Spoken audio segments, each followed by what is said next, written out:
Hey, what's up? I'm Kylie. I'm a child alter in dissociative identity disorder. I'm actually around pretty frequently. There's this thing where you can be more than one alternate identity at once, so that happens a lot. Also, if I am around, me or any other child alters are around, it's possible for us to kind of pretend to be an adult identity. That's not too hard to do unless I'm triggered. And then sometimes I really can't. Although, when I'm an adult identity, I don't act quite normal. I still act a little bit childlike. This does present problems in my life, which is unfortunate. Trying to work on that. But yeah, so co consciousness means that you're aware of being present with another alternate identity. I have a version of that a lot, which is I have a lot of alternate identities inside of me. Kind of like if you get raped 3 times in one night, maybe you'll have 3 different alters that are all kind of similar. I have sort of that deal, although I'm a human trafficking identity. There were some elements of abduction, there were elements of being forced to do sexual and, sometimes be like a torture or a porn victim for other people. It's a long story that I might talk about another time.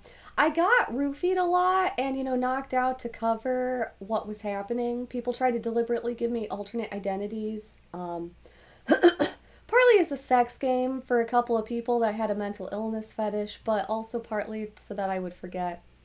Um, I know a couple of other survivors from the ring, and they did the whole thing with the trying to give them alternate identities to make them forget and everything. But, some of the alternate identities, like me, were awake, and, it's now a repressed memory to this version of myself. So, but yeah, that doesn't matter. So, yeah, there's co consciousness. You can be present. You can, like, be aware of, like, another alter being present. You can, like, think to them in your head. It feels like thinking to another alternate identity. Or it feels like there's 2 different versions of your thinking, and one is flavored, so to speak, like the alternate identity, and the other is the version of you that identifies as yourself. You can have a lot of control over it, but a lot of this just goes automatically, and I just kind of react to it in the moment. So if it seems like I have spontaneous switching, I don't really.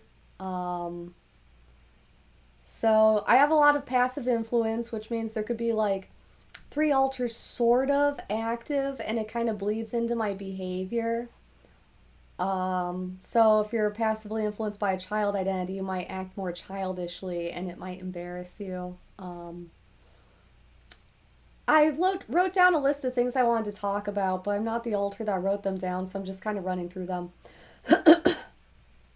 Sometimes when I'm passively influenced or have a second alter present, they'll do something or say something, and I'll totally forget, like, even as it happens, that it happened. It's like I'm blind to what I'm doing, even in the present. That's a funny kind of time loss. There's a lot of kinds of time loss with dissociative identity disorder. It's not just like for 12 hours I was Kylie, for 13 hours I was Celeste. It's a lot more fine grained than that. Um, Sometimes it just sort of feels like I zoned out, and, I did a bunch of stuff while I was zoned out, but I was kind of there while it was happening. Other times it's like I teleported and I made toast, it's a very short amount of time loss. Other times I noticed that 3 days have passed, so I have a lot of alternate identities. The alternate identities experience time loss more than the main identities do. The main identities are usually there once a day, so how much time can you lose in that circumstance? Not a whole lot. But yeah, I just wanted to make this quick thing. I have flashbacks where I'm in pain, agonizing pain connected to a very specific memory in the back of my head. But for, I would say, 90% of the time, I have like 3 to 5, I would say, different memories in the back of my head. Some I can sort of remember, others I can't remember at all. And, I shouldn't technically say they're memories almost, but I've gone through enough of these where they turned into tangible memories with severe pain in them that I expect that these will do the same thing. But it's like I have this muted pain in the back of my head of like, right now I feel this pressure. It's not like pain, but it's like this pressure in areas where I was stun gunned if I ever have the flashback, I'll remember the pain going through that precise area, and hopefully it seems like it goes away after I remember it. But I have to really remember it and really, really flash back to it, or else it doesn't. So,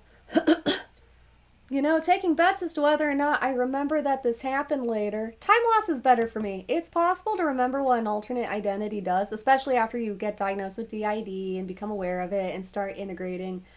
But sometimes I do still have time loss. I've been very stressed out lately.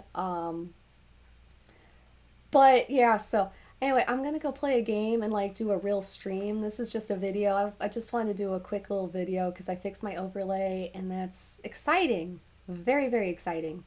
Take care.